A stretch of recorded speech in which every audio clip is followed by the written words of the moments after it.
सो यार हमारे कॉन्टेस्ट का सी एक प्रॉब्लम था regular bracket sequence. Regular bracket sequence तो तुम सबने बहुत बारी कर रखा होगा सॉल्व। तो रेगुलर ब्रैकेट सीक्वेंस क्या होता है इस पे ज़्यादा डेप्थ में नहीं जाऊंगा। इस प्रॉब्लम में क्या गिवन है उस चीज़ को हम समझते हैं।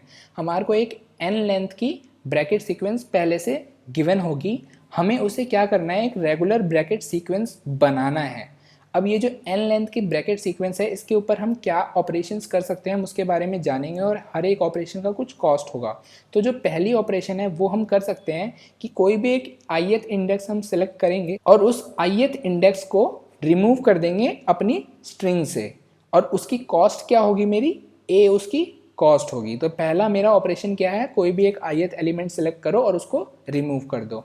और दूसरी ऑपरेशन मेरी क्या है कि कोई भी एक ith एलिमेंट को सिलेक्ट करो और उसको उठा के at the end of the string लगा दो, यानी कि हमेशा एंड में लगाना है, हमें कहीं और नहीं लगाना। उठाना हम कहीं से भी उठा सकते हैं लेकिन लगाएंगे जब भी हम तो वो रिजल्टेंट जो स्ट्रिंग मेरी करंट होगी उसके एंड में लगाएंगे। इस ऑपरेशन की कॉस्ट है मेरी b यूनिट्स। तो हमें इसमें करना क्या था, हमें इस अपने n सीक्वेंस को bracket sequence, regular bracket sequence में कन्वर्ट करना था मिनिमम कॉस्ट अप्लाई करके। तो वो जो मिनिमम कॉस्ट क्या होगी मेरे को रेगुलर ब्रैकेट सीक्वेंस बनाने के लिए उसको आउटपुट करना था। तो यार समझते हैं कि इस प्रॉब्लम में मतलब दिक्कत क्या चीज़ कर सकती है। मैंने कहा यार मेरी एक ओपन ब्रैकेट है, फिर एक ओपन ब्रैकेट है, फिर क्लोज ब्रैकेट है, फिर क्लोज ब्रैकेट है, यहाँ तक तो मेरी परफेक्ट है। लेकिन जैसे ही मेरी एक क्लोज ब्रैकेट आ गई और अभी कोई भी मेरी ओपन ब्रैकेट नहीं है, तो यानी कि ये मेरे को प्रॉब्लम करेगी रेगुलर ब्रैकेट सीक्वेंस बनाने के लिए। यानी कि मेरे को कुछ भी ऑपरेशन करना है तो मेरे को इस वाले ब्रैकेट पे ज़रूर करना ही पड़ेगा। या तो मैं इसको रिमूव करूँगा या तो मैं इसको उठा के पीछे रख दूंगा, तो मेरा ये यहाँ से हट जाएगा, तो मैं आगे कंटिन्यू कर सकता हूँ रेगुलर ब्रैकेट सीक्वेंस मानते हुए अपने सीक्वेंस को। तो मेरे को पता तो चल गया कि यार इस पर ऑपरेशन करना है, लेकिन अब इस पर कौन सा ऑपरेशन करना है, इसको या तो रिमूव करना है या तो इसको उठा के पीछे रखना है। तो उसको हम कैसे डिसाइड करें। तो इस प्रॉब्लम को फटाफट से तुम्हें एक ही नज़र में 3 कैटेगरी में डिवाइड कर देना चाहिए था। पहली चीज़ तो क्या देखनी चाहिए थी कि यार कितने तुम्हारे ओपन ब्रैकेट हैं और कितने तुम्हारे क्लोज्ड ब्रैकेट हैं। अगर ये दोनों तुम्हारे इक्वल होते हैं तो ये हमने इस कैटेगरी में डाल दिया। मान लो तुम्हारे ओपन ब्रैकेट और क्लोज ब्रैकेट अनइक्वल हैं, तो एक कैटेगरी हमने बना दी जिसमें क्लोज ब्रैकेट हमारे ज़्यादा हैं, एक कैटेगरी मैंने वो बना दी जिसमें ओपन ब्रैकेट मेरे ज़्यादा हैं। अब तुम्हें यार ये बात तो क्लियर है, किसी में भी अगर एक टाइप का ब्रैकेट मेरा ज़्यादा है तो उसमें मेरे को ए का यूज़ तो करना ही पड़ेगा वो एक्स्ट्रा ब्रैकेट को हटाने के लिए। उसमें हम बी के यूज़ से कभी भी सीक्वेंस अपनी सही नहीं बना सकते, सिर्फ बी के यूज़ से अकेले। तो अब देखते हैं यार इन तीनों केस को हैंडल हमें कैसे करना चाहिए था। तो पहले हम बात करते हैं जब मेरा क्लोज वाला ग्रेटर देन है ओपन ब्रैकेट के। तो मैंने जैसे कि स्ट्रिंग की पहले भी ऐसी प्रॉब्लम्स में बताया कि इसको बिना स्टैक के यूज़ के भी हम कर सकते हैं। एक नॉर्मल सा वेरिएबल मेंटेन रखेंगे ओपन का काउंट। अगर मेरा ओपन का काउंट मेरा अभी भी 0 से बड़ा है और मेरा एक क्लोज ब्रैकेट आता है तो ओपन के काउंट को हम रिड्यूस करते चलेंगे। तो ये चीज़ मैंने प्रॉब्लम में स्ट्रिंग वाले कॉन्टेस्ट में डिस्कस कर रखी है उसके एडिटोरियल में, जिसने अगर वो नहीं देखा तो प्लीज़ एक बारी वो मेथड भी सीख लो। स्टैक का यूज़ से भी तुम कर सकते हो लेकिन इम्प्लीमेंटेशन इस वाले से काफ़ी फास्ट है, मतलब इसमें स्टैक वगैरह कुछ नहीं बनाना पड़ेगा, सिंपल एक इंट वेरिएबल से काम हो जाएगा।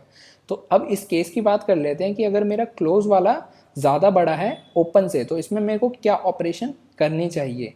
तो इसमें मेरे को हमेशा जितने भी अननेसेसरी क्लोज ब्रैकेट है, कि मान लो मैंने ओपन कहा 1 आ गया, ओपन का 2 आ गया, फिर क्लोज आया, तो मैंने कहा क्या ओपन मेरा ग्रेटर देन 0 है, हाँ, तो इसने एक क्लोज वाले ब्रैकेट को बंद कर दिया।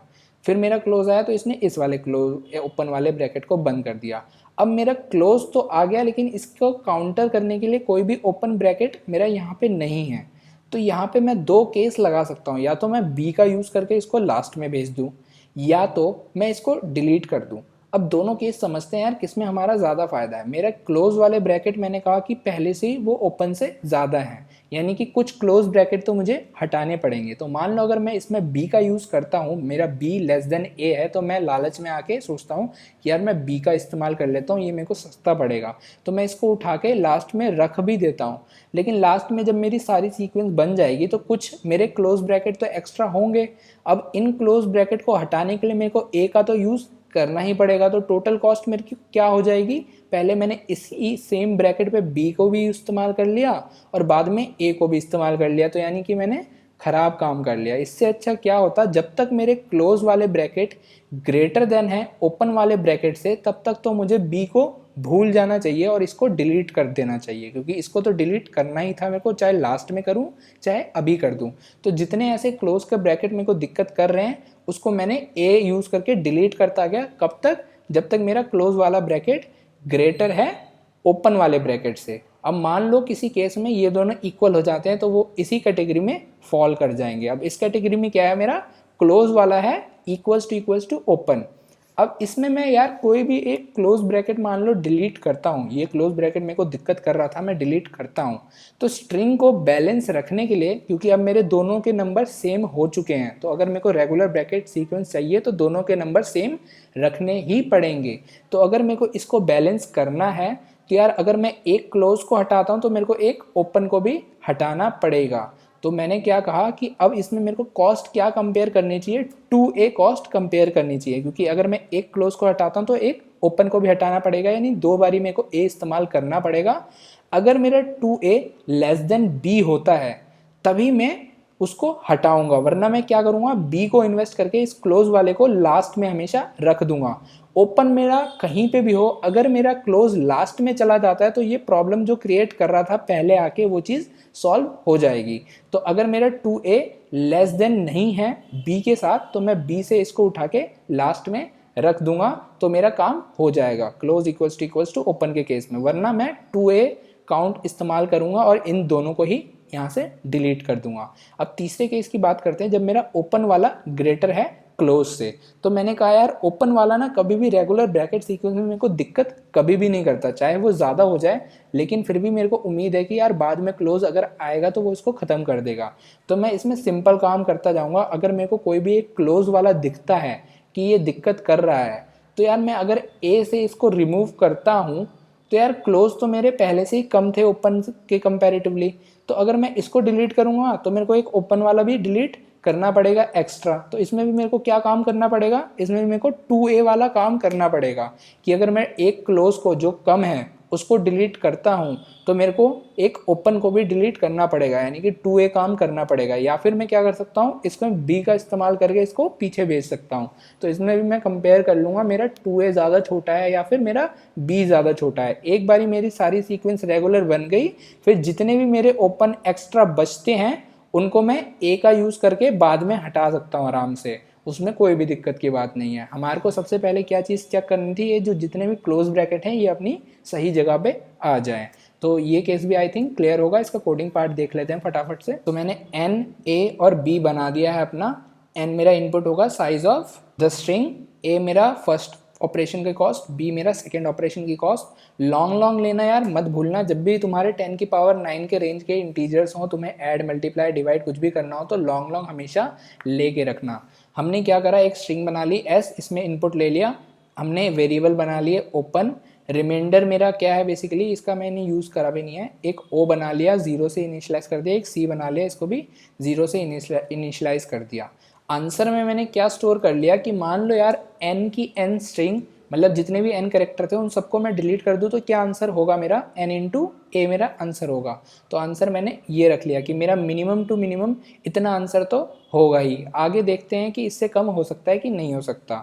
मैंने फॉर लूप चलाया अपना पूरे स्ट्रिंग में और जितने भी ओपन ब्रैकेट थे उसको ओ में काउंट कर लिया और जितने भी क्लोज ब्रैकेट थे उसको सी में काउंट कर लिया। एक्स में मैंने मिनिमम ले लिया सी और ओ का और इन दोनों को रिड्यूस कर दिया कि सी को सी में से एक्स माइनस कर दिया, ओ में से एक्स माइनस कर दिया। अब जो भी मेरा बड़ा होगा वो कितना बड़ा है दूसरे से उसमें सिर्फ वही रह जाएगा और दूसरे वाला पार्ट 0 हो जाएगा। अब मैंने अपना न्यू कॉस्ट कैलकुलेट करने के लिए बैक नाम का वेरिएबल बना लिया। कितने में ऐड कर रहा हूँ यानी कि बी ऑपरेशन में ले रहा हूँ तो इसको उठा के मैं पीछे की साइड ऐड कर रहा हूँ, तो वो कितना काउंट है वो मैं ऐड वेरिएबल में डाल दूंगा। और कितने मैं डिलीट कर रहा हूँ ए ऑपरेशन से वो मैं डिलीट वेरिएबल में डाल दूंगा। अब मैं ट्रेवल करता हूँ अपने स्ट्रिंग में, तो अगर मेरा ओपन ब्रैकेट आता है तो इसमें तो मेरे को कोई दिक्कत की बात है ही नहीं, तो मैंने ओपन प्लस प्लस कर दिया। अगर मेरा क्लोज ब्रैकेट आता है और मैं पहले से जानता हूँ कि कुछ ओपन ब्रैकेट खुले हुए हैं तो मैं ओपन को माइनस माइनस कर दूंगा कि इसमें भी कोई दिक्कत की बात नहीं है। दिक्कत की बात कब आएगी, जब मेरे ओपन ब्रैकेट खत्म हो चुके हैं और एक और क्लोज ब्रैकेट आ जाता है। तो उस केस में हमें क्या करना है, तो मैंने बताया था अगर तुम्हारे क्लोज ब्रैकेट अगर ग्रेटर हैं ओपन ब्रैकेट से, तब तो तुम्हें अंधाधुन क्या काम करना है, ए का इस्तेमाल करना है और अपने close bracket unnecessary close bracket को अभी ही हटा देना है। अगर ये केस मेरा नहीं होता है और मान लो मेरा बी लेस देन है ए के, यानी कि अगर सी मेरा नॉट इक्वल्स टू, अगर मेरा क्लोज ब्रैकेट बड़ा नहीं है ओ से, तब हम बी को कंपेयर करेंगे कि अगर मेरा बी छोटा है ए से, तब हम क्या करेंगे, जितने भी ये क्लोज ब्रैकेट अपनी गलत जगह पे हैं हम इन क्लोज ब्रैकेट को अपनी जगह पे लाएंगे। ये हमारे लिए ऑप्टिमल है। इनको डिलीट करने पे हमें डिलीट क्या करना पड़ेगा, एक ओपन भी एक्स्ट्रा डिलीट करना पड़ेगा। तो इससे अच्छा हम क्या करेंगे, इसको हम पीछे भेज देंगे। वरना हम देखेंगे कि अगर कभी हमारा 2a लेस देन b है, तब हम क्या करेंगे, एक डिलीट भी कर देंगे कि एक एक्स्ट्रा जो ओपन हमने रखा था, मतलब एक क्लोज तो डिलीट करा ही करा, एक ओपन भी डिलीट कर दिया। तो ये ऑपरेशन डिलीट में प्लस प्लस कर देगा और बैक में हमारे आंसर में क्या ऐड कर देगा, 2a, कि एक क्लोज डिलीट करा और एक ओपन डिलीट करा।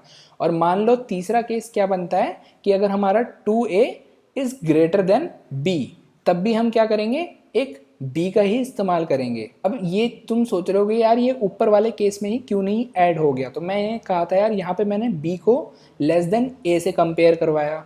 ठीक है, कि अगर b मेरा लेस देन a हुआ, मान लो b मेरा ग्रेटर देन a है, यानी कि b मेरा किसके बीच में लाया करेगा, a और 2a के बीच में लाया करेगा। तो b अगर मेरा a और 2a के बीच में भी लाया करेगा तो, और मेरा c ग्रेटर देन o नहीं है, तो उस केस में भी मैं b का ही इस्तेमाल करूंगा। तो इसलिए मैंने यहाँ पे एक लेफ्ट ओवर केस भी बना दिया। ये केस नहीं बनाते तो इसमें गड़बड़ी हो सकती है।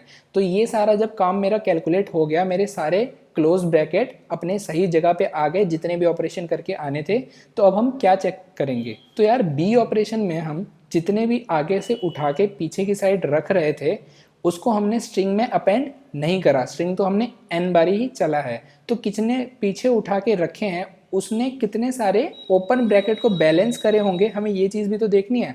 तो मैंने कहा कि अगर मान लो इस सीक्वेंस के बाद मेरे कुछ ओपन ब्रैकेट खुले रह जाते हैं, सही ब्रैकेट सीक्वेंस में लास्ट में क्या होना चाहिए, ओपन भी खत्म हो जाने चाहिए और क्लोज भी खत्म हो जाने चाहिए, तभी हमारा ब्रैकेट सीक्वेंस रेगुलर होता है। तो मैंने क्या कहा कि अगर मेरे ओपन ब्रैकेट कुछ खुले हुए हैं तो मैं क्या देखूंगा कि कितने मेरे पीछे ऐड हुए हुए हैं, यानी कि कितने क्लोज ब्रैकेट मैंने उठा के पीछे रखे थे। मान लो 4 मैंने रखे थे, तो ये 4 ओपन ब्रैकेट को आगे वाले को बैलेंस कर देगा। तो ओपन में से मैंने वो माइनस कर दिए। और एक डिलीट में मैंने कब प्लस प्लस करा था, जब मैंने 2a का इस्तेमाल कर रहा था। 2a का इस्तेमाल करने का मतलब मैंने एक ओपन ब्रैकेट भी डिलीट करा, लेकिन मैंने ओपन में से तो माइनस माइनस नहीं करा था उस टाइम। तो अब मैं क्या करूँगा, ओपन में से वो डिलीट वाले माइनस कर दूंगा कि मान लो मेरे 4 ओपन ब्रैकेट बचे हुए थे, लेकिन जिसमें से 2 मैं हटा चुका हूँ ऑलरेडी। तो अब करंटली कितने ओपन ब्रैकेट बचेंगे मेरे, 2। तो ये दोनों अगर मैंने माइनस कर दिया, फिर मैंने चेक करा कि अगर मेरा ओपन अभी भी पॉजिटिव है, यानी कि ओपन अभी भी कुछ बचा हुआ है, तो मैं ए का इस्तेमाल करके इन ओपन को अपने डिलीट कर दूंगा और मेरा रेगुलर ब्रैकेट सीक्वेंस बन जाएगा। तो ओपन को तो मैंने हैंडल कर लिया। अब मान लो मेरे कुछ क्लोज ब्रैकेट बचे हुए रह जाते हैं, कि जैसे कि हमने देखा था कि C ग्रेटर देन O है, तो हमारे जो बीच में दिक्कत कर रहे थे हमने उनको तो डिलीट कर दिया, लेकिन लास्ट में सारे क्लोज ब्रैकेट ही रह जाते हैं और उनको डिलीट करने का मेरे को मौका नहीं मिला।